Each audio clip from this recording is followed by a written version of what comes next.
Alright, so after that whole 20 movies thing last week, I decided to continue to be a complete idiot and say to myself, hey, the following week should be 5 more brand new movies in a miniseries. So that's what brought us to today with this video. So we're going to start with A Star is Born.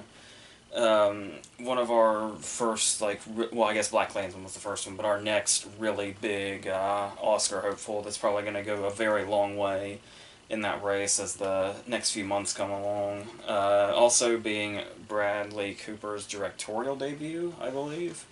And the first thing to note immediately about this is obviously you can just look at it quite simply as it's just another remake and it might be a bit Oscar baity and all that other stuff, but it actually has quite a few things going for it. For starters, I don't think you've got the 1937 version with Frederick Martin, Janet Gaynor, and then you have the 54 version with Judy Garland and James Mason, and then the 76 one with Barbra Streisand and Chris Christopherson. I don't dislike any of those. I know the Streisand one can be a bit controversial, and some people thought the Garland one was maybe a bit too much, a bit too big or whatever, but yeah, it's surprisingly worked well for the times that it's been released and as being like different sort of variations using the time period that they're set in, and this one is no different from that. Um, and I'm always one of those people saying that I don't really care when a movie's remade as long as it's good and seen through a unique way through a different director's eyes. And the existence of this movie kind of shows why I keep saying that, even in the most dire of circumstances in regards to remakes. Um, but on top of that, it's also like I think we talked about this in one of the Oscar videos. It was you'll notice that after getting his third and fourth Oscar nominations for American Sniper, Bradley Cooper kind of seemed to drop off the face of the earth a little bit. Because he had, some shitty movies like Aloha and Burnt that just kind of came and went and nobody really cared about because they weren't that good. And apart from that, though, he's only been the voice of Rocket Raccoon in the Avengers movies. And the reason for that, to my understanding, is because of how devoted he was to this project and the fact that he's pretty much been working on it since then. I remember, like, for a while back there, it was going to be an Eastwood movie starring Beyonce, I think. And that's one of those things where, and I do appreciate Eastwood as a director, but the thing was, is like as soon as you see that, it's kind of like, oh well, that just sounds, just and with Beyonce, we've already got Dreamgirl, so it's like it just seemed like a very boring idea and something that just didn't need to happen really. And then Bradley Cooper and Lady Gaga also seemed a bit odd. But then obviously he's been getting more and more acclaimed and more into his career as he goes on and is getting more adventurous and taking on these really big, ambitious projects that's really coming through for him. Um, and it's I honestly probably wouldn't have pegged it to be as successful as it is. Like I said, I think a lot of people dismissed it pretty quickly in regards to being one of those it'll just be failed Oscar bait, people forget about it and so on. But it's been causing quite a storm, a good storm, since people have been seeing it, and that early buzz was kind of coming in, and yeah, because I know the only thing we really had to go on in regards to Lady Gaga as an actress was that season of American Horror Story I didn't see, so I had nothing to go on whatsoever. But the interesting thing here is it's really quick in regards to how it hooks you because it does the whole start where we see where both of them are coming from, and it's kind of going back and forth. There's probably going to be some editing complaints from people that see this movie, but I do think for the most part they had it under control in a very particular way. Like here, like there's a lot of those moments where you think a scene might be over and it cuts to something else, but then it'll cut back to the previous scene. And in a lot of shitty recent movies have done that, and it's been terrible. But this movie seems very to have an idea what it's doing when it does that. So we have this whole opening with Cooper where he goes onto the stage. And what's really interesting about this character is the fact that I started to notice throughout the movie. It kind of took a while to occur to me, but once it did, it was like that's like one of the most interesting things about his character. The fact that this guy doesn't seem to like stay in one genre. It's like every time Cooper goes on the stage, it's like he's almost an entirely different performer, and because he's just so got such a like diverse catalog here. So that in itself makes the music scenes a lot more interesting than they probably would be in another movie similar to this. I mean, not necessarily the other versions of this, but we say this is the fourth version of this story, but we know we've pretty much seen this story a shitload of times outside of those four versions of this particular one. So it does stand out in that sense. And then we also get that contrast of the on-stage persona and the off-stage, because as soon as he gets off the stage and he's put on this great show, he goes right into a car, he's got his alcohol, and things are quiet, and we just see he's like just this broken human being. He's just like this puddle of a person practically. And then it immediately cuts to Gaga in this bathroom at work, where she's having this seemingly heated conversation on the phone, but the only thing we see is her standing in a stall from the outside of it in this big wide shot of this bathroom that she's just on the edge of. And even right then, it's almost like there's this sort of musical incline to her character, because it's like, maybe this was just me, but she's pacing back and forth in this stall as much as you can in a stall. And even just the way we see her shoes going back and forth, there's almost like sort of like a dance to it. It almost feels like that. Like I said, whether intentional or not, you just kind of immediately get that vibe, and then it doesn't really feel like that much of a jarring thing when we cut right back to the Cooper scene, and that's still going as it was, which eventually leads to him running into her for the first time. And the interesting thing here is obviously Cooper's got a lot to work with the whole musician struggling with alcoholism thing. It's one of those cases where it's like, once you've seen an alcoholism performance, how many does that cover, like, as a whole? Obviously, different actors have had different variations on it for years, like Ray Milland in The Lost Weekend, or Jack Lemmon in Days of Wine and Roses, Cage in Leaving Las Vegas. There are those standout ones, but for the most part, it's very easy to do this part and just fall into this, yeah, we've seen that before thing, and just be very easily dismissed. And another thing Cooper does really well here, on top of that, is that it would have been very easy for this character to be unlikable. I'm sure people will still come out of this movie saying, "Good God, he was so unlikable," but the reason that he's able to elevate both those things I mentioned is like just the complete humanity he's able to bring to this dude in these scenes where he's like, even in, I mean, obviously in his like really drunken scenes it's kind of hard to do that, but when we do get because you see characters like this, you'll typically ask yourself throughout the entire movie how the person that's with them stays with them, and how that becomes very unbelievable after a while, like the worse it gets. But when we see those in-between scenes, he makes it really easy to buy that a character like Aug's character would, like, hang on to him regardless of how bad it gets. And talking about her also, the really interesting thing I think works here is that, because it does seem like it might seem like a bit, if she hadn't done, like, American Horror Story or whatever, and this was, like, her very first acting thing, it probably would have immediately come off as, like, stunt casting. Or even easy casting to, like, of course you're gonna cast, somebody that's already in this profession to do this. And sometimes that can feel a little bit weak and a little bit forced, but other times, if they're the force of nature of performance that Gaga is, then you realize how much it makes sense. But the thing also is that what's great is in those cases where you cast somebody that's pretty much already in that profession, all they basically have to do is be them, and it's just that easy, which usually makes for something not that great or memorable. But here, the fact that she has such a persona when she's the real-life person that we know, there's like a totally different, like, you can't really go with the whole you feel like you're actually watching her thing. Because when you think about just Gaga in general as the person, you see the persona that we always see, and she's playing just a real person outside of a persona, which we don't really get to see from her, like, publicly. So that definitely is something that makes the performance a lot more intriguing than it could have been with somebody that's more familiar in this territory, I think. So, and they even really, like, show that off, like, physically on camera. in a really early scene when she when he goes and he sees her perform at the drag club for the first time, and she's in like the whole get up, she's got the makeup and the eyebrows and all that. And there's actually the scene backstage where he like takes the eyebrows off of her and like basically unmasks her, and it's like you can actually physically see the persona being pulled away and what's underneath, and the fact that she's playing kind of both of those things.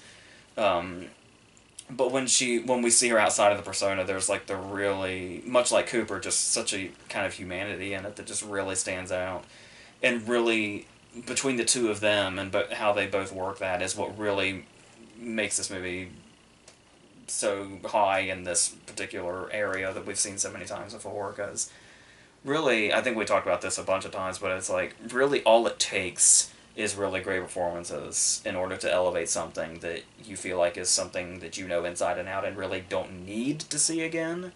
But something like that can definitely make it worthwhile if there's enough care there. So that really helps a lot. And there's also the whole thing of, I was trying to figure out how to say this without it sounding creepy, but the whole idea of kind of the art and life simultaneously happening thing, where we have, because the fact that Cooper's also the director, where we have in the movie, it's Cooper's character kind of shaping her and like discovering her and pulling her into this world and making her this, music star, is kind of like very similar to what's actually happening, where Cooper is like taking her and shaping her in this movie as the director and into a movie star. Yeah, okay. When I was trying to figure that out in my head, it sounded a little creepy, but it doesn't so much when you really lay it out like that. So there you go. Uh, and then on top of that, it does go in different directions. Like obviously, a big portion of this story is how celebrity is handled and the way they portray that. And obviously, once again, given that these movies are always kind of set in their particular time, the fame and the celebrity are going to be what we know it as now, where people are like sneaking cell phone pictures and all that, and putting things on YouTube and all that stuff.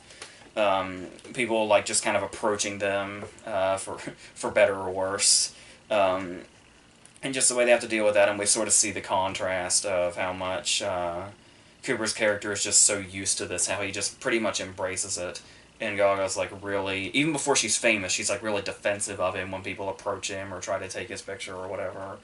And then we kind of see how that unfolds with her character herself as it goes on. Also, the different ways that they break out. Like, of course, they're going to use YouTube. There's the Saturday Night Live performance, which for some reason, it's Alec Baldwin's thing to make practically cameo appearances and potential Best Picture nominees this year, I guess. After Black Klansman, but that's beside the point. And as it goes on, it probably might seem, and this probably also has a lot to do with that editing thing, it might seem like it's happening a bit too fast. Like, I mean, you may get that vibe just in general from, like, a romance perspective, when it's like, they just kind of spend that one night together and it's all going to be based on this, but they actually do that rather gradually, I felt anyway, in regards to how they feel towards each other and how we actually see that happen almost in real time. But then it gets to a point where there's like a lot of montages in the middle and we have to like speed. It feels like we're speeding through a lot of stuff. And I do understand where that could be like seen as like you're kind of fast forwarding a little bit, and it feels like there's probably some stuff that was lost in the editing and all that. I want to say the Garland version is like almost 3 hours. And it's clear that they didn't really want to go that route with this, and it's obviously for the better, because it's like, you do have to, since it's trying to take those approaches that it can and not, it kind of embraces like the tradition of those, but you don't want to go like full on the same thing, and dragging this out like another 45 minutes would have really done it in pretty quickly. So there is kind of this whole, somewhere there had to be a compromise where maybe it does feel like it's moving a little too fast, but it's basically in lieu of it being too bloated. So yeah, I do think they found a pretty good flow there after a while. But the first 45 minutes to an hour or so are like really, really well done and really well paced. So there is that. And also like it just maybe some story beats that might seem like they move a little too fast, like. when they're in the convenience store parking lot at the beginning, and they're like sort of falling into this with each other pretty quickly, and she like improvises a song like on the spot, and then like the next time she sees him, which is like the next day, he's like composed an entire song out of it that his band knows and everything. And that is one of those things where it's like it just kind of has to get the plot moving, and it's a really great scene when it happens. When the first time they're on the stage together, it's like that's pretty much the last thing you're thinking about is this plot's going a little too fast because you're just so taken by the magic that is them on the stage together and how well that works. So yeah, I think he knows what he's doing, and he knows when. Thankfully, because a lot of people look way too much into this. Thankfully, he knows when to say, "Well, this is more practical," and "fuck practicality. It's a movie, and we're telling this big story that's more about the emotion than anything else." So it was really nice when he would just obviously take approaches like that. Um, and yes, of course, when it goes on, it would have been. It's very, very easy for this stuff to go into melodrama, and to find ways to avoid that while still doing the inevitable. And yeah, there are, like, some of the really good scenes are the scenes with Sam Elliott, who I think I've said recently I'm, like, not that big a fan of. Like, I've just never found him interesting. It's always just kind of that same thing that I've never really latched onto. But he does get to do his character feels very angry throughout, which is kind of weird because Sam Elliott always kind of feels like that sort of relaxed voice.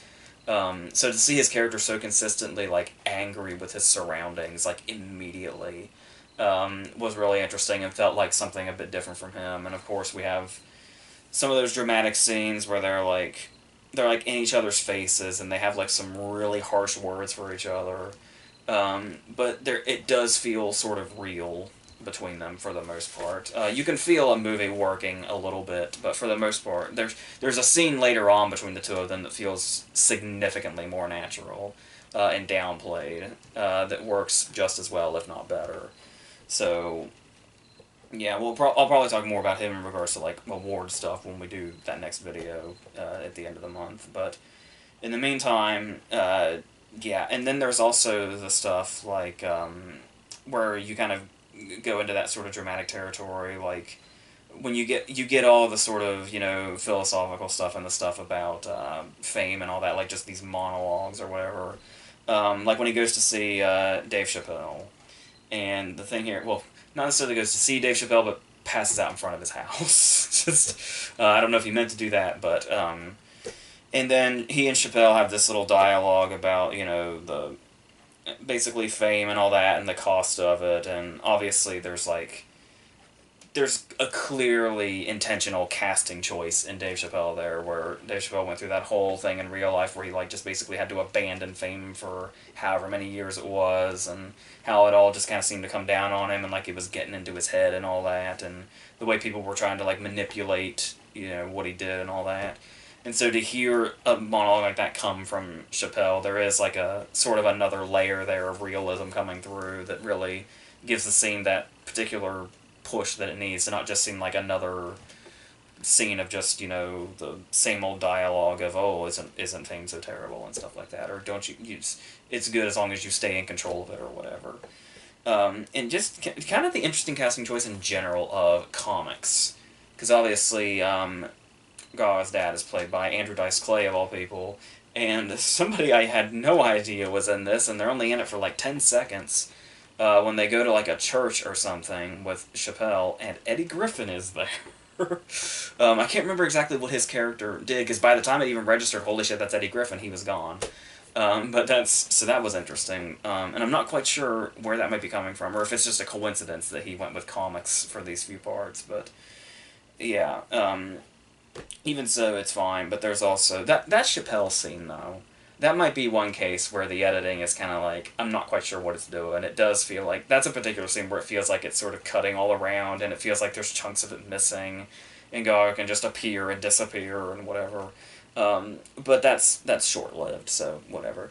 And also going on the drama aspect of it, like the real big dramatic scenes, there's another scene that probably could have really failed in a worse movie, which would be the Grammy scene in general, where it's like really where the movie just really has to take you to Cooper's absolute low point without overdoing it. And I could see people maybe thinking this would be classified as overdoing it, but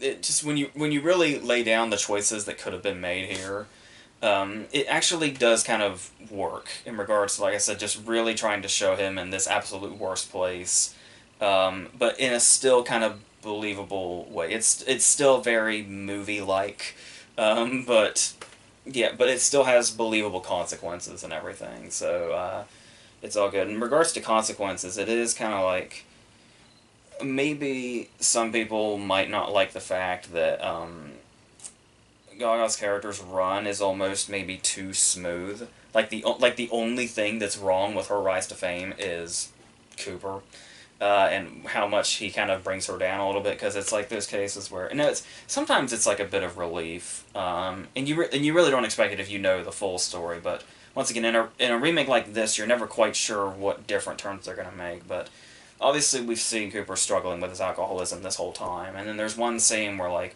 we see Gaga doing shots like right before she goes on stage, and then it's like you immediately imagine this whole subplot where she goes down his path, and it's this whole sort of really destructive thing, but it never does that. Like, it never really goes in that direction. She never, like, really takes herself off the path. It's always something he's done or something that he's influenced, once again, for better or worse. So, yeah, so some people might have problems with that, and it might not seem like maybe she's developed enough or whatever, has enough of an arc or whatever, but I don't know. I still think it works, and like I said, I think it's a huge plus to the story that it doesn't go in that direction, because it's a direction we could see coming from a mile away, which would just really kind of bring it down and make it feel like more of a slog and stuff like that.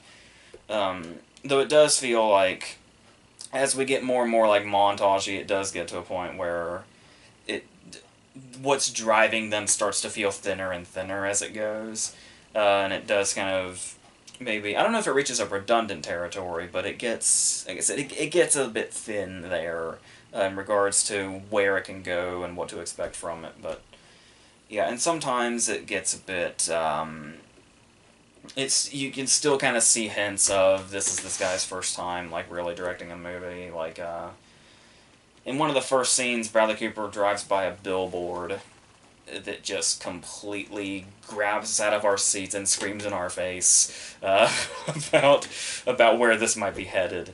But apart from that, it is very well handled, and like I said, it does have more or less a nice pace to it, given the length that it is and the kind of story where we pretty much know the beats of it. And movies like this tend to, feel long. So, like, I have numerous memories of many movies like this, and the only thing I really remember about them is just how long they felt. Like, that's the only remaining memory of them. But this isn't really going to be like that. And like I said, when you have a story this familiar, the fact that it is well made and the songs are great, is already a plus. But the fact that you have these two performances and these really just, human characters at the center of it is going to elevate it in so many ways, that would have made or broken it, and obviously it came out quite well. So I think that's pretty much it on that. I can't think of anything else. So yeah, since we've still got all this other stuff, let's just move on. Let's go on to Venom. This is one of those movies. Obviously, it's a comic book movie from Sony, so everybody was hating it like months before it came out. And I know in many cases that's probably founded. But the thing here is, it was one of those cases where pretty much it does feel a bit like people were saying, this is one of the worst pieces of garbage ever, like, a couple of weeks ago, and they just kind of kept their words until the movie came out, and then they could say them. And it's like, even you saw that stuff, like, Hardy did an interview recently where he talked about how, like, 40 minutes had been cut out. And he just said something in passing, like, it was probably my favorite 40 minutes in the movie or something, because he said it, like, had more practical effects, and there was more of the dark comedy and stuff like that. Just something in passing he said while doing banter with Riz Ahmed during an interview. And of course, people jump all over this. They say, despite the fact that it was pretty much always the studio's intention to make it a PG-13 movie, everybody says the predictable bullshit, all the same thing, like, oh, that 40 minutes must have been R-rated, and oh, that must have been, they cut that 40 minutes out, you can tell how shitty the movie's gonna be. It's like, you don't know what the fuck that 40 minutes was and why they cut it out. It's like I said, all that really felt like, if you actually watch the fucking interview, is him just doing banter with Riz Ahmed. So it's like, I wasn't really on board with this whole... I mean, I wasn't going in saying, I think this is going to be great. But I wasn't even near going into it saying, I'll bet this is a total and complete piece of shit. People were talking about, like, it being fucking Halle Berry's Catwoman movie, which is just ridiculous. It's like, even if this movie was as bad as it could possibly be, it wasn't gonna be that, for God's sake. It's that thing, and I hate to get off on this thing again, because I feel like I'm doing it too much lately, but it's the whole just thing that's just so annoying now, where everybody has to feel like whatever comes out is going to be the next big thing that is this monumentally, legendarily awful thing, and they want to be the first one to jump on it and talk about what a big piece of shit it is. And it's just so played out. It's so fucking stale, and shows no signs of stopping anytime soon.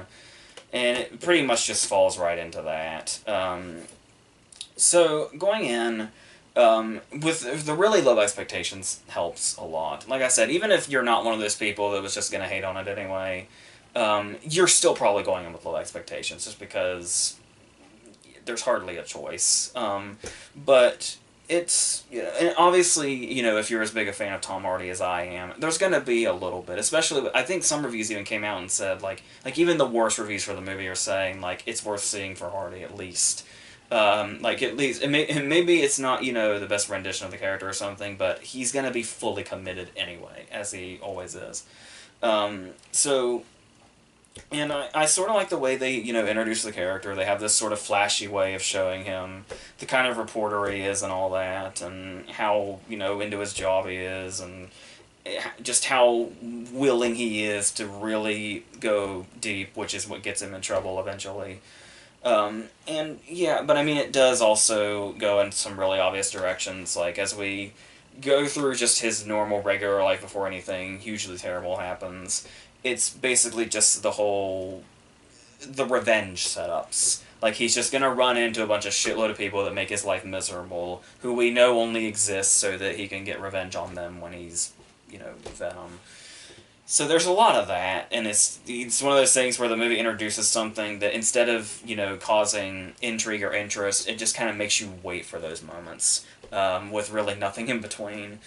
And yeah, but then obviously once there's also kind of a jarring moment where it seems like, because we're introduced to the whole riot thing, which is like, Venom, but worse. It's just kind of going from person to person, like Azazel and Fallen, whether it be an old lady or a little girl or whatever. And then obviously, Brock ends up getting fired and all that, and he breaks up with Michelle Williams. And it sort of feels like it's going to go somewhere, because it seems like these two things are getting ready to collide. The more we see Riot switching bodies, and the more we see, Hardy's personal life getting out of control, it's like sooner or later these things are just going to... but then the screen goes black, and we jump ahead 6 months. That was kind of jarring. But once we get past that, eventually there is a series of events involving a homeless woman played by Melora Walters, of all people, who you probably remember from Magnolia, among other things. And he eventually becomes Venom, obviously. And so I'm obviously really thrilled about the story, but once that happens, it does take a direction that seems like it could go one way or the other. I was talking about how Hardy said there was a lot of black comedy in the stuff that he liked that's apparently cut out. But I didn't realize that was going to, they were going to be trying for that for a lot of the movie. It's kind of surprising how much of the movie almost comes off like it's a comedy, intentionally. So, and it's like, and yeah, and there is, you hear that and you might think, oh shit, that's going to be terrible, but there is something, it can get very slapsticky, but there's also some dark elements to it, like when Venom gets real excited about what they're going to do now that they both have control of one body, and it's like, we'll go around and we'll bite people's heads off, and like, we'll make piles, we'll make a pile of heads, and we'll make a pile of bodies. And it's like, there's definitely something darkly funny about that, but, it does also come through with, like I said, I don't get too bent out of shape about the whole, whether it's PG-13 or rated R thing, depending on the subject matter, but it's like, this is a movie that's, like, noticeably bloodless for what's going on, especially for a movie that the studio claims was always going to be PG-13, like there was never going to be some R-rated cut or whatever. And it's like, you do have, because you hear about, like, the character bites people's heads off and stuff like that, and you think, well, I guess that's out of this movie. And it's like, no, they attempt it. They just attempt it in that style where they can't really show you. And sometimes it's very vague. There's one point in time where I don't know if it was just really bad continuity, or if we were supposed to assume he didn't just bite a guy's head off, but he ate a guy entirely whole.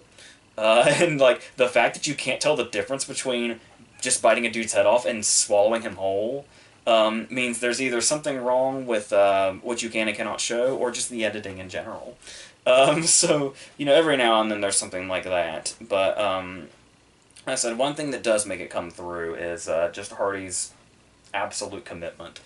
Because he seems to really be into just comic book movies in general. Like, obviously, he was Bane, and then he, like, really, really, really wanted to be Rick Flag in Suicide Squad, but he had to drop out because of the Revenant's schedule expansion. And I guess he was, like, really upset about not being able to be in Suicide Squad. I don't know how he feels about that now, but even so, and then to do this, and to just really, really go for it, and, like, throw himself around the room, just really go into the whole physical aspect of it. Play up the fact that even though he's played people like Bane and Mad Max, that he's not a particularly big dude. And the fact that he could believably play a character like this. Because when you first hear the casting, you kind of think, well, that's whether, I know comic book fans won't say this, but, like, just the movie people, it's like, I'm sure the strictly movie people that go into this will still have Topher Grace in their minds, and they might seem like Tom Hardy, that's odd. But no, there's actually is something decent to the casting here that might sound like, if you're thinking of it like Hardy's other roles may seem odd to you, but it actually does work for the most part, and build and everything else, and the way he's able to kind of play this character whose just life just constantly keeps shitting on him. Like, it's really, like, once again, before you see it, you think it'd be hard to believe that some, robber would come into a store and terrorize people, and Hardy would be that guy that, like, hides in the back behind the shelves. But yeah, in the confines of the movie, he makes that believable that he would do that. So he definitely brings something here. But then once again, once they are one person, it does turn into there's one particular scene when he first starts going off that's like, Lee Winnell must have been so happy that Upgrade came out first, because it's a very similar scene where he, like, loses control of his body and Venom takes over, and as he's just beating the holy shit out of guys, impaling guys and all that, he's, like, screaming, "I'm sorry," because he's not in control of this, for, like, comedic value. And it's like, that's basically that scene in Upgrade. So, and of course everybody always says that Logan Marshall Green looks so much like Tom Hardy. It's just even more, such a weird coincidence. So, yeah, but they do kind of constantly play with that sort of level of comedy. It's obviously not always going to land, especially if it's not trying to be dark about it. Like, there were a couple of lines, like the pussy line and all that, got, pretty big laughs in this theater. It was a small theater, but it was quite full, especially for the time it was. But there are also moments where in this pretty full theater, Hardy does the E.T. thing. And I don't know about your theater, but in my theater, this played to total silence, and it was awkward as fuck. So not everything is gonna land. Certainly not. But yeah, as far as, like, the action goes, obviously it's gonna be pretty CGI heavy, which is very popular to criticize nowadays. And this is one of those cases where I buy that, because it is, like, especially with the way they work, and there's, like, this whole sort of meshing in the middle of the fight where it does, like, you can't really tell who's who or what exactly is happening or who has the upper hand or anything like that, which is never really good for a scene like that. But you do have stuff like this car chase that's quite well done and has a lot of fun with that. Um, not up to par to say like stuff like the car chase in Black Panther or something like that, but it's fine. It serves its purpose. Just because in a movie like this where you imagine it was shoddily put together and like had a lot of hands on it and stuff like that, it would have been pretty easy for a car chase to go in a bad direction. But this manages to pull it off fine and competently enough. The director is the guy that made Zombieland, whatever that means to you. He also made Gangster Squad, which I still continue to find very underrated, but people have their opinions on it. But you can see somewhere in between Zombieland and Gangster Squad where this came out. So, however you feel about that, it can probably get, especially in the Riz Ahmed scenes, it can get a bit maybe like too dialogue heavy. Like maybe they're a little too in love with their villainy speeches that they give him. And it's like the science exposition gets to be like, you know, yeah, we get it. Like we know how it works, but it's like the movie has to explain that like in so many ways, so slowly through so many scenes, just to get to what we pretty much already know how this works. Um, and obviously the dialogue is probably going to be like the weak point. There wasn't like the whole thing like whenever like I'm not like entirely familiar with the you know comic representation, but it is I did find it a bit jarring just like in some of the ways that Venom would like talk to him. And it's like I said, they almost tried to make it a buddy comedy for starters, but then also like the way he says stuff like "On my planet, I'm a loser like you." And it's like first off, how late it is in the movie that we hear that, and secondly, through this voice and this character that we've seen due to things that he does and the things we know he's capable of, it was just really kind of jarring and weird and seemed really out of place. But once again, it's not up to me to distinguish what's a comic thing and what isn't because I just don't have that knowledge. But and they do also like gloss over seemingly some of the rules in regards to like who dies trying this in Resonance experiments and who is capable of it. There's one scene towards the end with Michelle Williams that I don't think I understand at all, where there seems to be like a whole segment missing, and it's like, okay, but how? And like I feel like there's something we need to know about this character, but that's no, you're just left asking where did that come from. So there is that. She's also not that big in the dialogue arena either. Like stuff like I said, just this character, at least as I know him, some of this is just weird. Like when it's all like somber, and she has to say the line, "I'm sorry about Venom," as if like his dog ran away. I don't really know how to take that, but yeah, so, like I said, I think most people already felt the way they did about this movie before it even came out, or when they saw the Sony logo, but I don't think it's, like, the absolute disaster. It's definitely going to get played up as in any type of media, really. I'm sure there'll be a lot of, like, YouTube videos with, like, facepalm thumbnails and shit, all that predictable bullshit.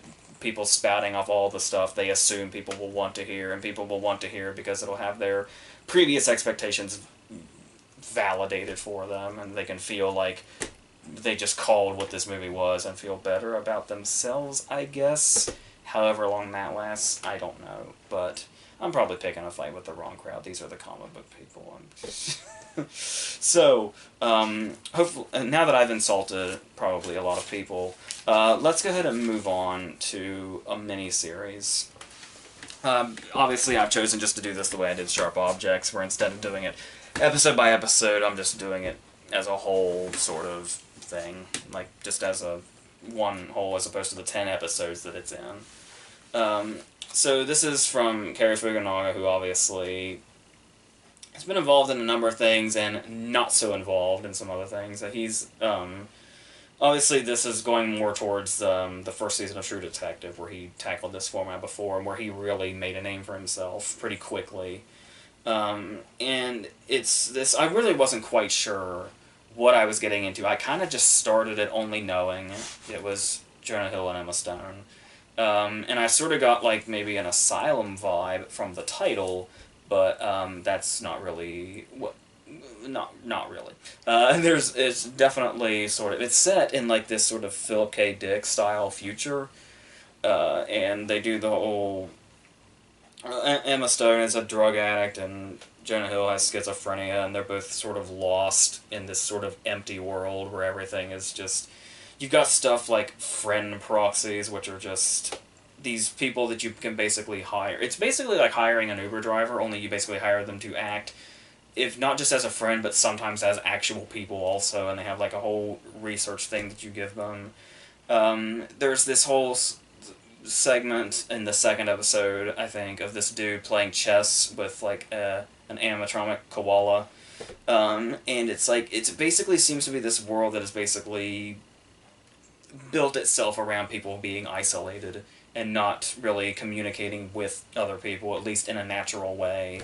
That's really quite easily caused this whole loneliness factor for, like, God knows how many people are in this world that are like Jonah Hill's character or Emma Stone's character, but these are the main two that we follow, and obviously eventually through a whole bunch of series of events, there will be some connection found after they both get involved in this experiment where they take different drugs that send them off into different sort of, I guess, it's not quite that, but simulation, basically.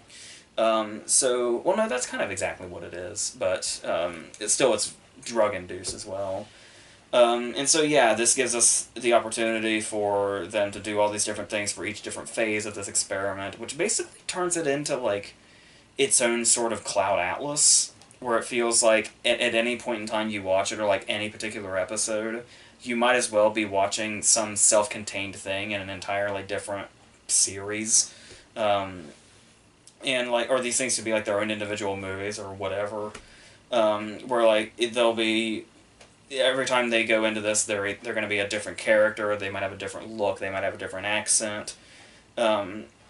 And like I said, just like a whole sort of time period change, the setting, everything. It feels like each time you go to a new episode in the middle here, it's like a brand new, totally different thing. Which is a really nice setup, and really doing this whole sort of exploring the creativity of this concept and how far they can take it. And of course you've got these two performances in the middle of it, with Hill doing his, when he's in the real world, it's, because I think Jonah Hill obviously has, like, tremendous range. I don't know exactly how much credit he gets for that, but, I think my absolute favorite performance of his, if not The Wolf of Wall Street, is probably War Dogs. And even in War Dogs, there were these cases where he got to, like, do one thing, and then, because he would put on this facade for, like, phone calls, and then as soon as he hung up the phone, he was back into this, slimeball person that he was, this potentially violent person. And it was just really cool to see him kind of go into those different parts, like, on and off. And that's pretty much what he gets to do, like that's what the whole concept gifts him, is to be able to do this. And even when he's playing the character in, like, the real world, which, it being the real world, is probably up for debate somewhere, where he is sort of, like, downplaying it, almost seemingly maybe too much, where he just kind of, like, speaks in mumbles, or, like, looks to the ground, and just has this constant sort of depressed state. But it does seem like you may think that's the kind of character that gets walked all over, and typically he does, but he's also a character that can, like, fight back when that happens. Like, he's also just as capable of, like, saying something, like, really biting back to somebody that's sort of antagonizing him. Which still makes the character interesting to watch, even if it's probably one of the more uninteresting characters that he plays throughout this. And also Emma Stone, she obviously gets to do all the different characters in a bigger way than he does, even, but I don't know. I mean, she's getting a lot of praise, but I don't know if I've just grown cold to Emma Stone at some point in the last couple of years or so, but I don't know, there's just something about her that's, like, lately I just feel like I'm having trouble buying her as, like, being natural. Like, it very much feels like she's doing the acting with a capital A thing these days, and it's sort of really, and you can, like, kind of see her wheels turning. So it gets a little hard in the more sort of natural scenes to buy her, at least for me anyway. But I think, like I said, I think that just may be the way I see her style anymore. But hopefully something will come along to get me out of that. But in the meantime, I just feel like she's just kind of not doing much for me lately. I don't know, but yeah, and also obviously the areas that we're going into with this, with addiction and mental health and stuff like that. It's like it's exploring these territories that are just like sort of bandwagon territories lately, and it feels like it's pretty easy subject matter to just sort of show in the various ways of the game. Obviously, they have a slightly different way of going about this, but just kind of on like the surface level angle, it's something we've seen again and again and again, and will continue to for as long as this is popular to portray. But yeah, the thing most about this series though is that just the whole sort of surreal quality to it. Somebody I know said that this series is a combination of Tarkovsky and like the stuff that Soderbergh's been doing, which is pretty close to how I kind of feel about it also. And there is that sort of, there's also like that Lynch quality where it's like, whether it be the next scene or the next episode or whatever, it could seem like there's a total disconnect to everything before it, but you just kind of have to go with it, and there will be themes in there and similar stuff like that. And that's the thing you tend to notice. Like, obviously, you're going to notice stuff like how the actors repeat, like Billy Magnuson and Josh Pais and a few others, Jemima Kirk. And every now and then there'll be like a repeated line that was said in like a previous episode, but in a totally different context. And you'll like, and it occurs to you that there must be something to this. There must be some kind of connection. But if you're watching it through, it is sort of like, if you really have the, like, if it's gonna be worth it to like try to stop yourself to try to figure this stuff out as it continues on. Because it's like, because you've also got the recurring stuff like the whole Don Quixote thing and the Rubik's Cube and so on. There's like, I'm sure there's like a billion of these, and I'm sure you can really, really dissect it. But the thing is at least on the first time around, if you're like, I can understand that if you're gonna do this, if you're gonna watch this like again and again, but which I don't think I have enough passion for it to try to do. But you could break this down and break it apart and go all these different directions and find all the hidden meanings and all that stuff. But two things are, number one, it's really the kind of thing that I think is much more like, it has much more of an emotional pull if you just kind of embrace the surrealism and you just kind of take it as this whole thing where obviously it's going to be a simulation, so there's going to be things that just intentionally seem to stick out in these bizarre ways. But to just sort of like embrace the weirdness of it and embrace the unexpectedness of it, and to acknowledge that there are those themes in there, whether you know what they mean or not. It's like how Lynch himself will sometimes just put shit in. It admittedly puts shit in just to see if it even will be analyzed, even if it has no meaning whatsoever. And that's kind of my approach to this. Like I said, you can acknowledge that stuff, but I think that's kind of the second point I was going to make also, was that I think these things are the things like the themes and the recurring things and all that, and the things you can spot. There was also like the numbers, like how he's like subject 1 and she's subject 9, and how like 1s and 9s are everywhere after we hear that. Like just scattered everywhere, and it's like, I think those things are a lot more obvious than they had intended to be, from Fukunaga and the writer. The writer, I believe, is like the creator of The Leftovers, I think, which will explain Justin Theroux's presence here. And so that was kind of like, after a while that sort of dies down. I think that's another reason why I sort of like it. Some of it almost seemed a bit too obvious, and like maybe it thought it was a bit more clever than it actually was, which is why I was like, I feel like I'm going to get more out of it if I just sort of embrace it without trying to analyze it too hard. Because after, it's just gonna, and I think once you really peel away the layers and you find like everything, like what are you really gonna have left?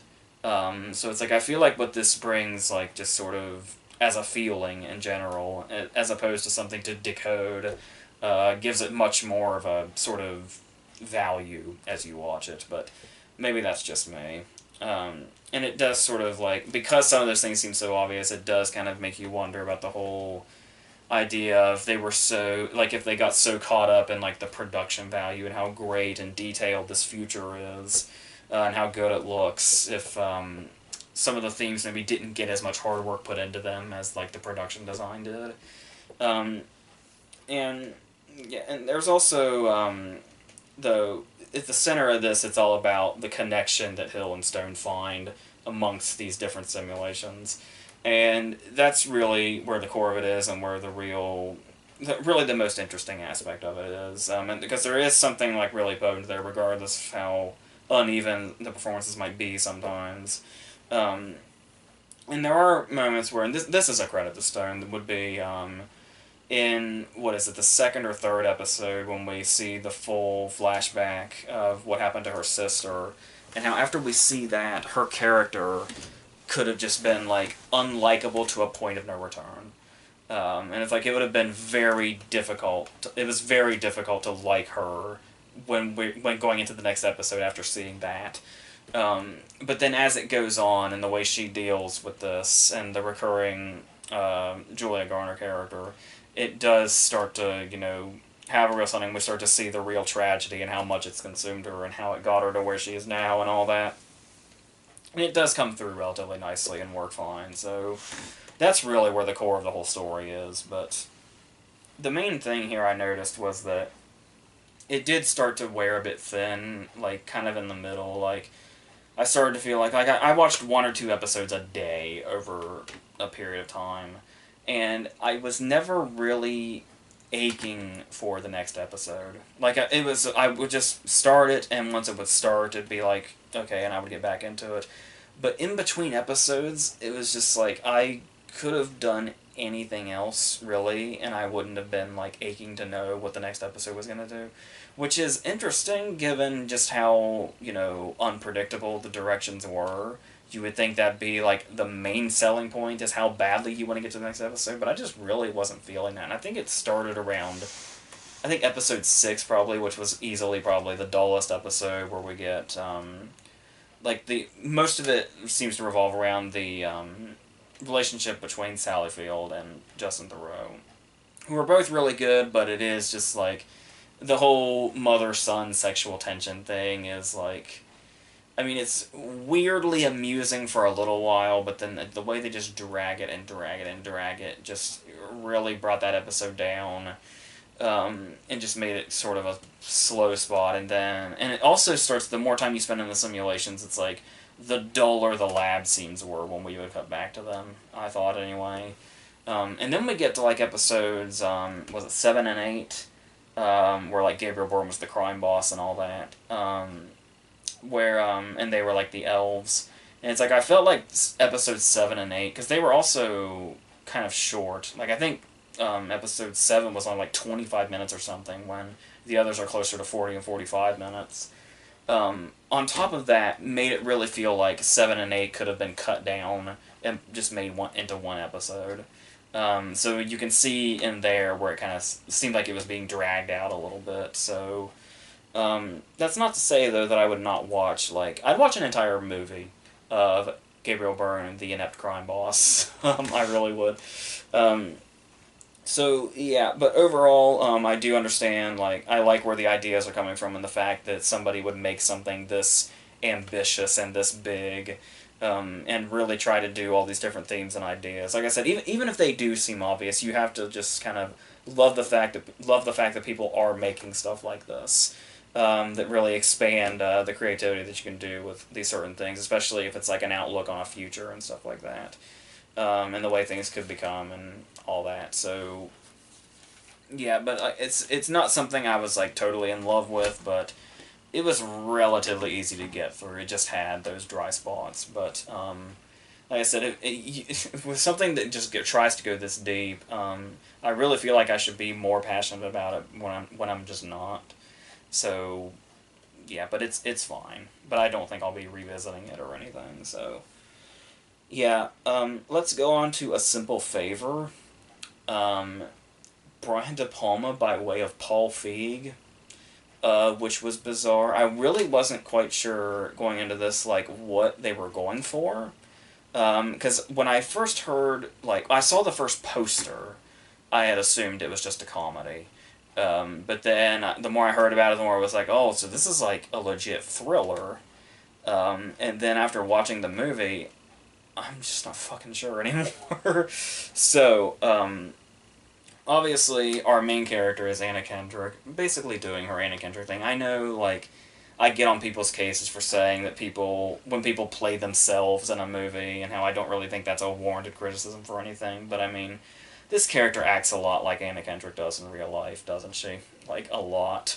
So, and she's, like, just this this widowed mom that has this this mom vlog where she, like, cooks shit, and it's just one of those usual, YouTube channel type things you would see. And she's just sort of, like, weirdly perfect to where we know she's probably got a dark side.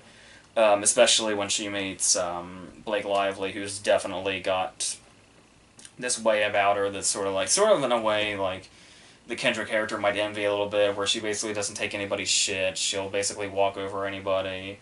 She tells you to do something, and even if you've just met her, it's like you're just prone to doing it. Like this is a woman you just don't want to upset just inherently. How she says throughout the movie that she keeps telling people to stop apologizing. And, like, even in the most dire circumstances, people will catch themselves scolding themselves for apologizing because she taught them not to. And she just has that much control over people in this really weird and bizarre way. But yeah, we do set up that pretty much immediately that Blake Lively's character goes missing under very mysterious circumstances, and Kendrick basically decides to play detective to figure this out.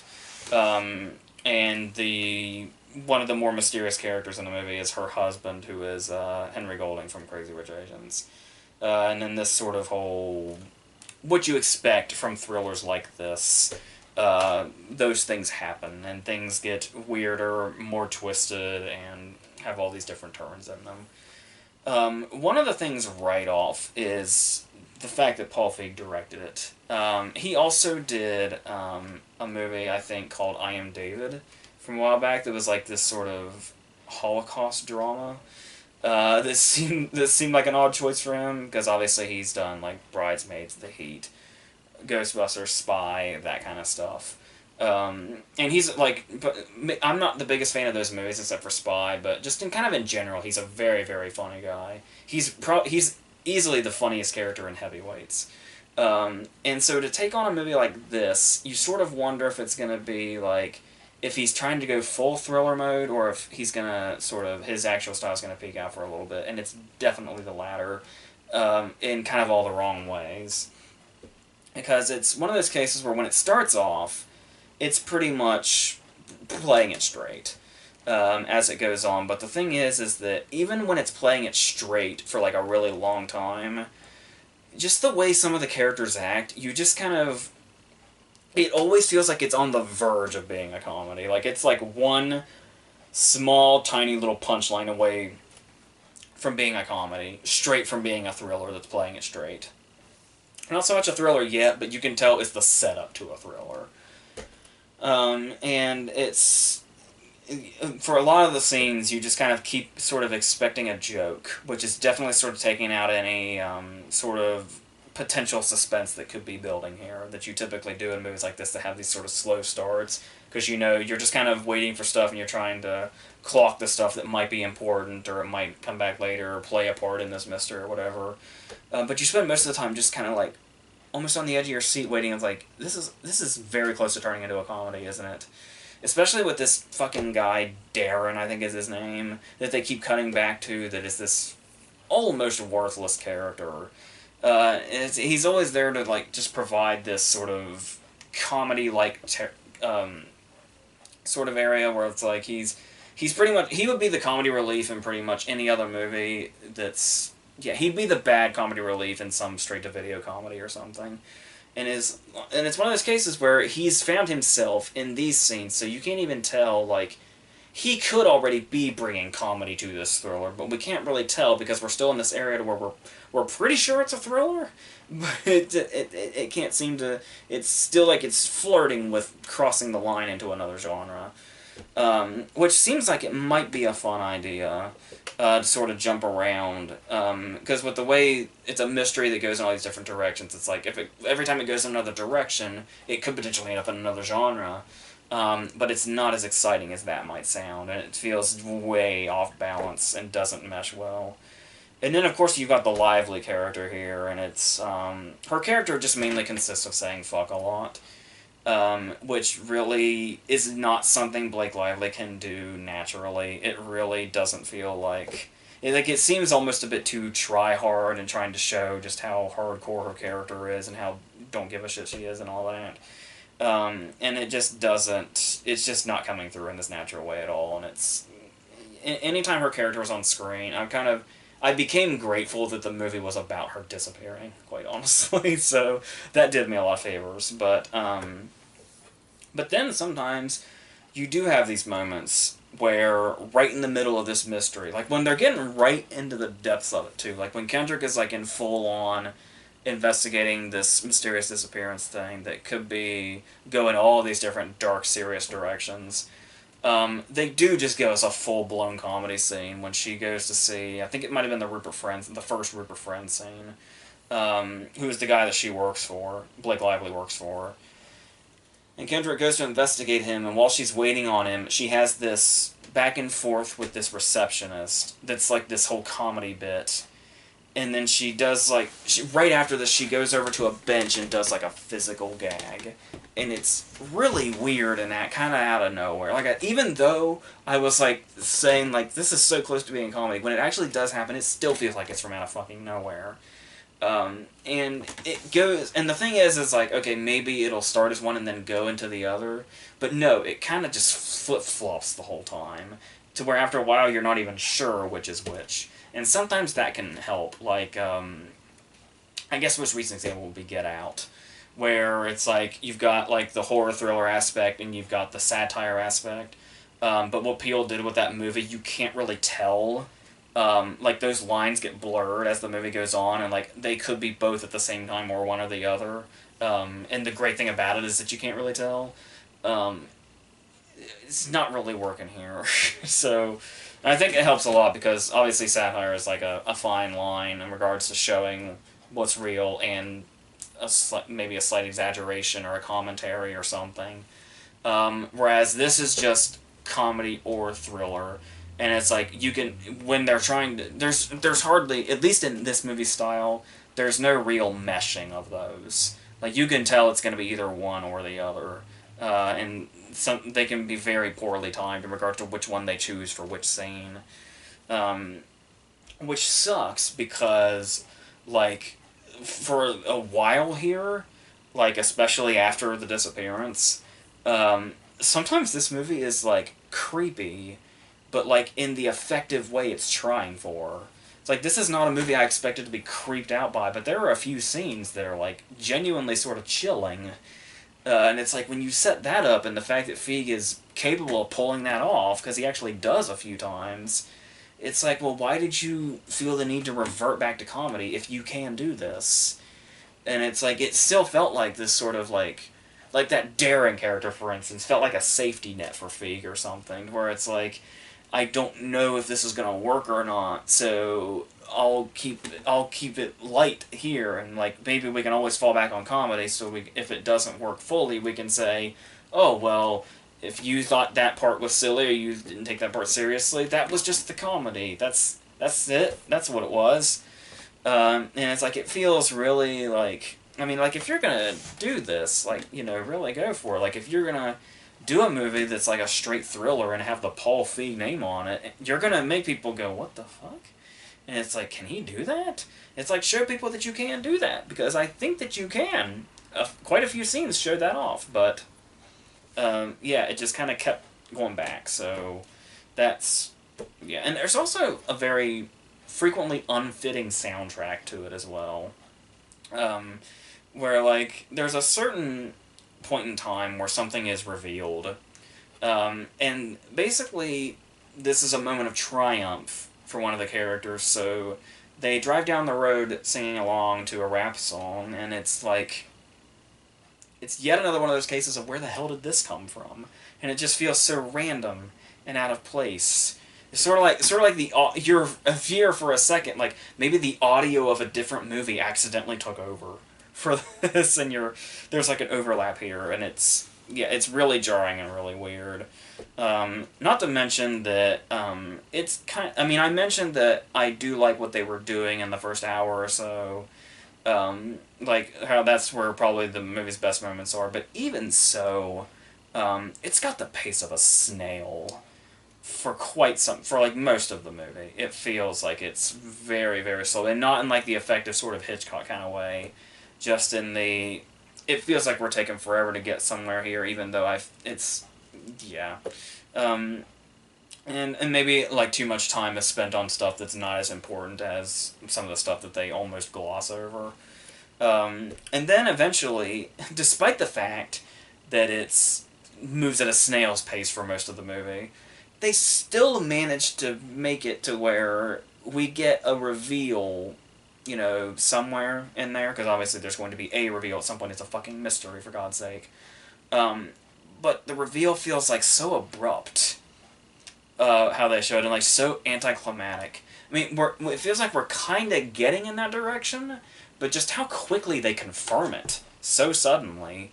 And then, of course, we go and once that happens, we're going to go in all the directions where it's like, without saying too much, it goes into one of the laziest, most, I really thought they were done with this kind of thing twist. To where it's like, really? That old thing is the fucking twist? At least one of them? And it's like, it's just like, really? And the critics liked this. And that's the twist. Okay. I don't know. But, yeah. And then to top off, just tonal shitstorm here, I was talking about how they go back and forth in genre. And then it's like, in some cases, it's like it turns into a comedy, but it started off as a straight thriller. Well, nothing is more jarring about this than the fact that the climax is comedic. Like, and it's not really trying to mesh things either. They, like, go full comedy for the climax. And this was a movie that was creeping me out in the middle of it. I don't know. So, honestly, the conclusion I kind of came to was that this honestly feels more like an experiment than anything else, really. And it's like, can you take this comedy director, can he do a movie like this, but can he do the thing he usually does while also doing something that's totally out of left field for him? And it's like, can we take that one thing that's totally out of left field and almost entirely turn it into his normal thing, while also trying to do this whole, having this weird, creepy, almost like ghost story sort of thing in the middle of it. And it's like, I have no idea. I'm really surprised about the really positive reception this movie has, but, maybe the positive reception just comes from the fact that they, just that they tried it in general, just that they tried to juggle all these weird-ass tones. But I don't know. But the people that like it are probably also bigger fans of Anna Kendrick and Blake Lively than I am, so that probably has a lot to do with it, how you feel about them in general as the two leads, but, so, yeah, I just leave this more confused than anything else, and disappointed, because, it actually shows some real promise as a thriller, believe it or not. It's like when you see a comedy director taking on a thriller that has all these comedic elements in it, you would think the comedy elements would be what works, and the thriller that doesn't work. When it's the exact opposite, which is just weird. But, like I said, even in the thriller territory, once we start unraveling the mystery a little bit, it gets dumber. It gets way dumber, and just, and it's just way too quick to reveal the not so amazing secrets it's been hiding. So, yeah. That was one of those movies that I actually was giving the benefit of the doubt, but now after talking about it again, I kind of like it less. So that's unfortunate. I always prefer when that goes in the other direction, but I guess not today. So, let's go on now to another severely critically acclaimed movie with 8th Grade. The movie about the life of an 8th grade girl, written and directed by Bo Burnham. Obviously, Bo Burnham is a stand-up comic that got started on, YouTube videos and stuff like that, which obviously clearly comes through this character. And I don't know how much of this, how much of your opinion of this will be influenced by how you feel about Bo Burnham. The reason I don't know this is because I don't really have an opinion of Bo Burnham at all. I saw that video where he performed that "Art Is Dead" song, but apart from that, I am just really not familiar with his material. So this was pretty much my first real taste of what he does. Um, and yeah, speaking of what I just said, the very opening scene is a bit relatable. Obviously, the whole thing is relatable because we all went through 8th grade at some point, and obviously 8th grade is going to be like this. It seems to be this universally terrible year for everybody. I know 8th grade was probably my worst year also. That was the year I was officially diagnosed with my social anxiety disorder, which I would learn 9 years later was a misdiagnosis anyway. So, but the thing here also is that this whole start, that the very first scene is a YouTube video. You immediately see the realism that he has put into this, where it's like when you read about the Coen brothers when they were at Lebowski, and when every time the dude says was actually in the script for him to say, and you get that vibe also in this moment when she's doing this YouTube video, and like every third word she says is and yes, that of course made me immediately realize, oh, that's probably exactly what the fuck I sound like.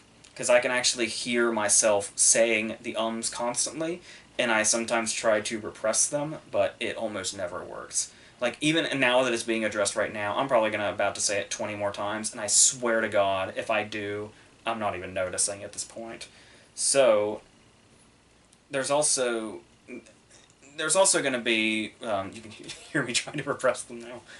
So the main thing that seems to come from the movie is the fact that whether you're a girl or a guy or whatever, there's going to be something extremely relatable in this that Burnham has been able to capture in a way that could seem very easy to tackle. Like, it could seem on the surface like this very easy criticism of, like, you know, kids who are too obsessed with their phones and are absorbed in, you know, social media and all that stuff, how they just never seem to look up at the real world anymore and stuff like that.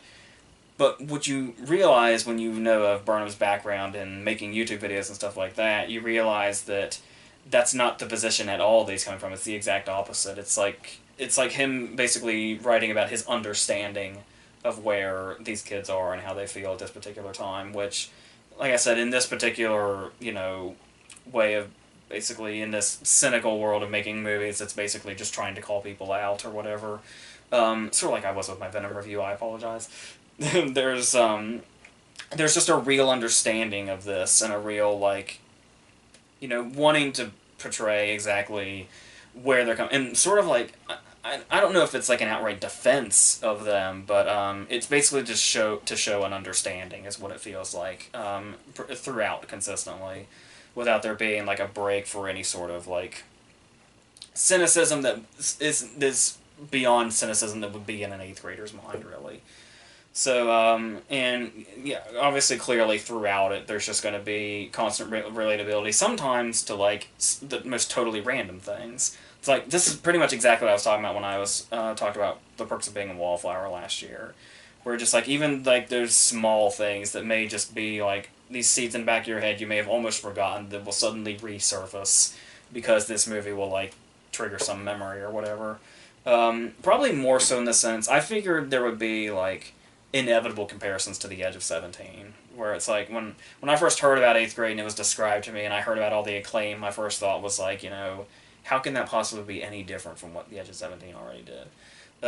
But there is definitely, like, for Edge of 17, I do feel like was relatable to an extent from any perspective. It was more so like girls like that character, whereas this character, Kayla, I think is her name, feels much more universal in regards to the situations she finds herself in and how the awkward way in which she deals with them or doesn't deal with them.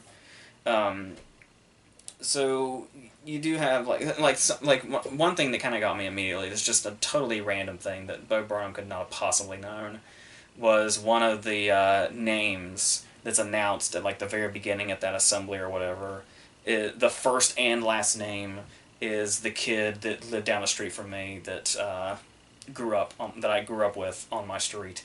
Like the first and last name, like I had to like go back and like, did they really just say that? And it's like, it's not like it's an outlandish name either, but it was just like, okay, we're 2 minutes into the movie and I already feel like it's like inside my head. So that was the starting point. So it was pretty easy to latch on to as it went on. So obviously, and the way also that he has that sort of skillful way of portraying social media, as I was saying, not just as this, sort of, condemnation of it or whatever, but also just sort of showing how it works through their minds when it's like when we see the montage of it, and it's like this scene is basically showing us how when we wonder, like when we see people just constantly looking at their phones, we wonder like what could they possibly still be looking at. And then this montage kind of shows us, in that way it illustrates it, it's like the internet is fucking endless. Just endless and endless. So it just shows you in this montage form, just really brings that out in a way that makes you like, oh, yes, of course, this is why all the characters will look like this, and why everybody you pretty much see in real life looks like that also, because what's inside the phone is just anything and everything, just a rabbit hole of whatever. And so yeah, there was a comparison recently to like a picture of people on a train reading newspapers and not socializing, and it's like, how is this different? And it's like, because newspapers had an end, and newspapers for one day. The internet is everything forever.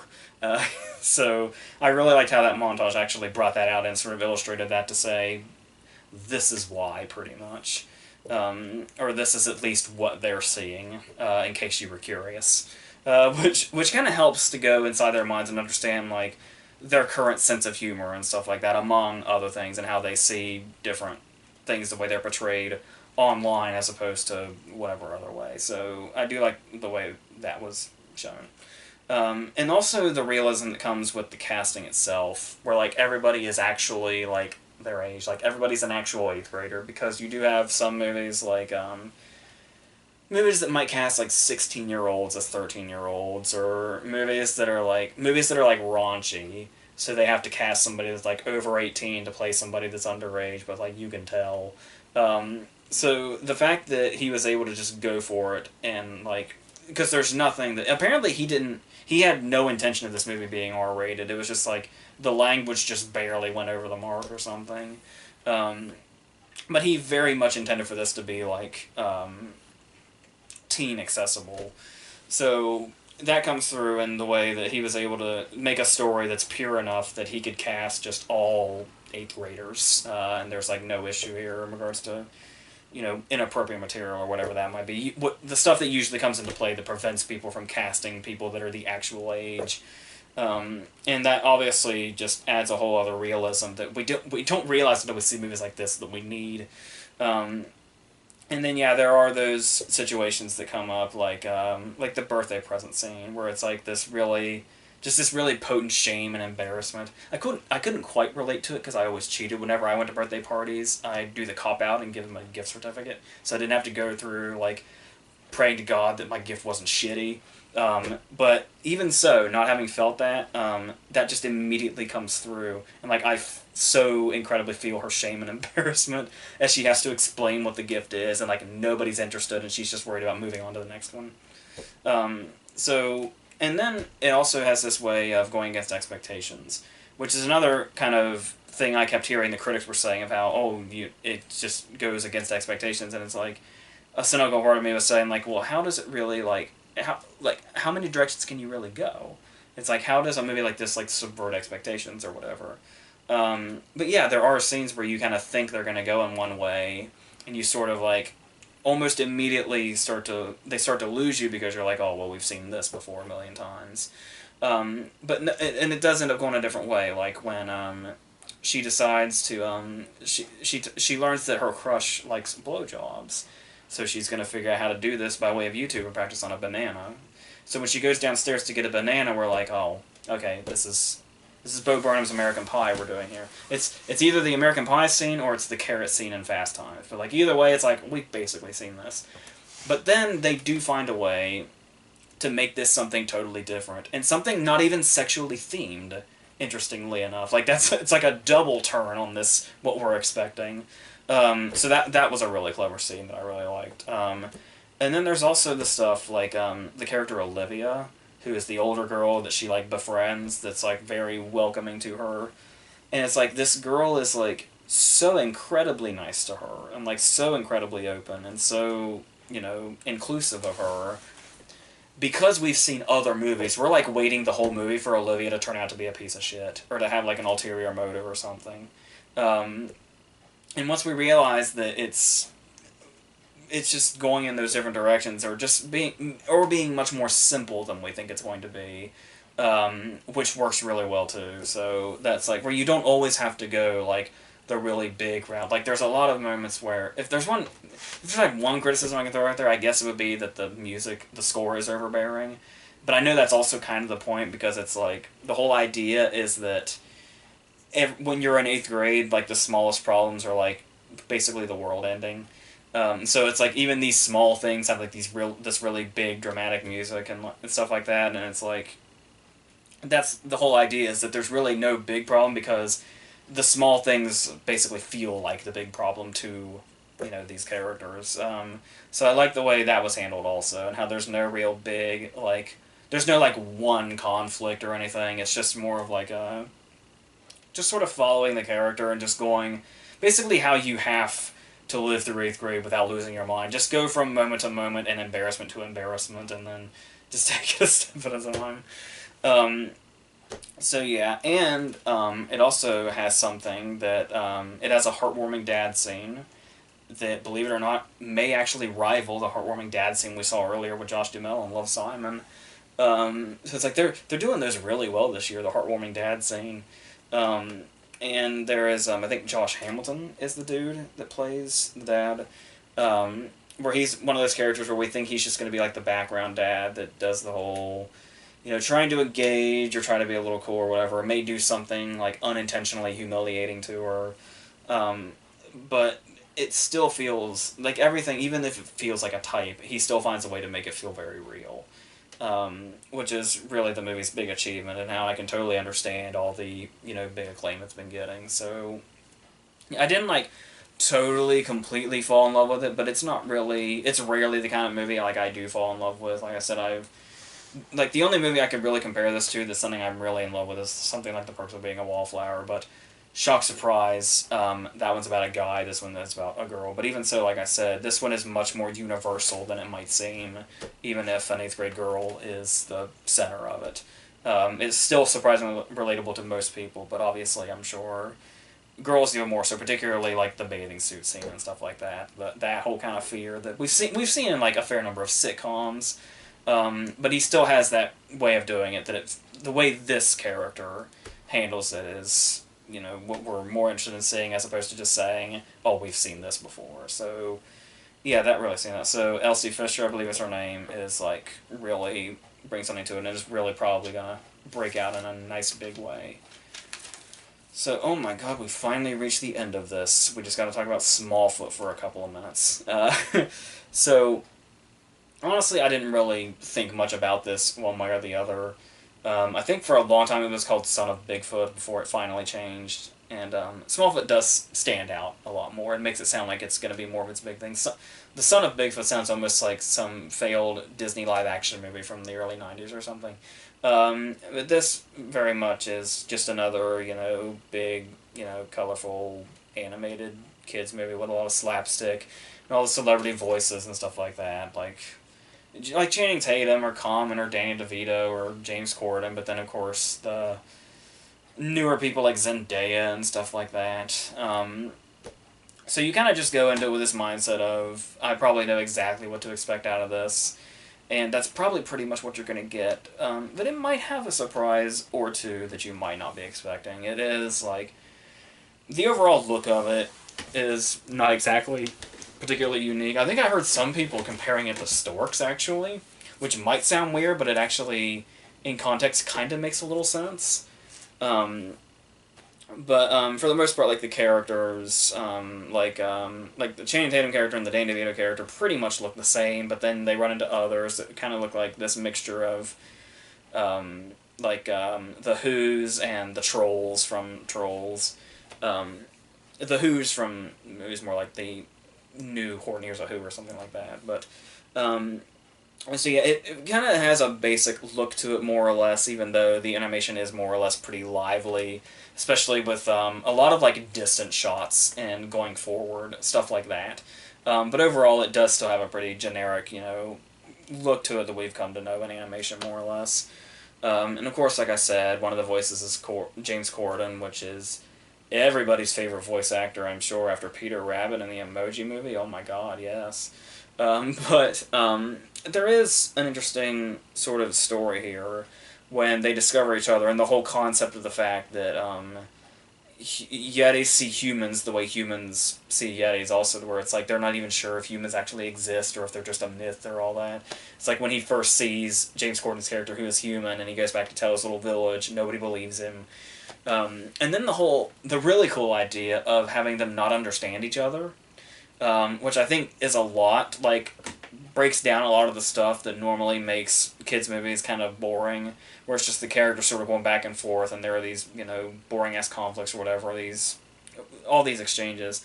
But the fact that they have to try to find other ways to communicate throughout the whole thing, because obviously with the Yeti, all he hears is roars, and with the human, all he hears is, like, high-pitched squeaking, because they're so much bigger than us. So I really like that angle, and then, but even so, amongst this story, obviously we're going to have just a bunch of uninspired songs, which of course you can tell when an anime movie is going to have a lot of songs in it because they cast people who already sing, like Zendaya or Common or whatever. Common does probably have the best song in it, unsurprisingly, but even then it does feel like, I was actually, had to stop and think about it, because I was thinking like, well, I feel like it's been a while that we've had, like, like an animated movie that's not necessarily, like shown, like advertised as a musical, like Frozen or something, that just has songs that, even though that seems to be what most animated movies used to be, and I was like, is that becoming like more and more of a dead thing? But then I researched it and it's like, oh no, it's actually quite common still. It's just the songs are so forgettable. I keep forgetting how many movies, recent animated movies I've seen that did have songs in them. I just didn't care to remember that they even did. So for a while there, I thought that was dead, and they were trying to bring something back. But no, it's still very much a real thing, and it's still just as uninspired and unmemorable as it has always been, especially lately. But yeah, like I said, the common song, I guess, is kind of fine. So there is that. Obviously, animated movies typically are really steering towards the be for adults and kids thing. And usually there's mild success there. But every now and then there is the animated movie that seems like, why really try both? I mean, it's going to be mainly kids that watch this. Let's just aim for them. So it is definitely going more in that direction. There's going to be a lot of slapstick, a lot of the, noise making and flashiness and all that. Every now and then there is something like something really stupid that just always gets me, like a character that really doesn't look like they should have a high pitched scream, but they do. For some reason, that joke's never gotten old to me, and I still laugh at it to this day, apparently. So, just stupid shit like that. I mean, if that gets you, then that won't necessarily matter. But there's also the whole idea of when you say that it's like seems to be going more onto the children's side of the spectrum in regards to where its humor's at. You tend to associate that with the movie being like brainless or having kind of a murky message that doesn't really matter, that's just sort of lazy. But this actually does have like a message in it, surprisingly enough, to where it's like they seem to be going towards a few things, like basically understanding the points of view of other people and like tolerance and basically critical thinking in general. Like this actual important stuff, especially these days, where it's like don't necessarily just follow the mindset that somebody has put you on. Like you can actually break out and think things for yourself and about things that some people may or may not think are definitive things, and that you have the freedom to do that. And like this movie is like teaching that, and it's like it's kind of weird how many of these movies have not really done that. And yeah, it seems like actually kind of the perfect setup to sort of teach a child that. So it's, yeah, surprisingly sort of good at how it approaches that. Something else that happened that's kind of nice about this movie, that you can only say so much about certain movies of this area. For some reason, I don't know why I'm surprised, but for some reason I was surprised at just how like consistently likable the Channing Tatum character is, the main Yeti. Because it's like, obviously, you know, doing the whole slapsticking and all the screaming and all that, it could be like, it could become a character that gets like really annoying or like, you know, whatever, big in all the wrong ways or whatever. But no, he's like really consistently likable. And that's like really important to how you take the movie in general, like how easy it makes the movie to get through, is to have a lead character that's like not annoying and actually really easy to like. Um, and of course that character's a Yeti of all things. But yeah, they really do make that work. But overall, it is nice overall, and not only is it, you know, you can just say it's harmless and move on, but not only is it harmless, but it actually does have a nice message to it. Kind of makes it easy to forgive that it can be a slog at times, especially when the songs are going. It is one of those movies where like your heart sinks every time a song starts, because you're like, oh god, how long is this gonna last? It'll probably feel like forever, and they keep happening. But yeah, overall though, it's fine. Like I like it more than I thought I would for sure. So yeah, but still not particularly, you know, a big deal in regards to other animated movies. But even so, yeah. So yeah, we're gonna end this now. Thankfully, you're gonna have two horror verses as we talked about, and then next week we're gonna have First Man and Bad Times at the El Royale. I think I saw Leave No Trace in Redbox, so I'll probably check that out also, and something else. I forget what, but we'll figure it out. So until all that stuff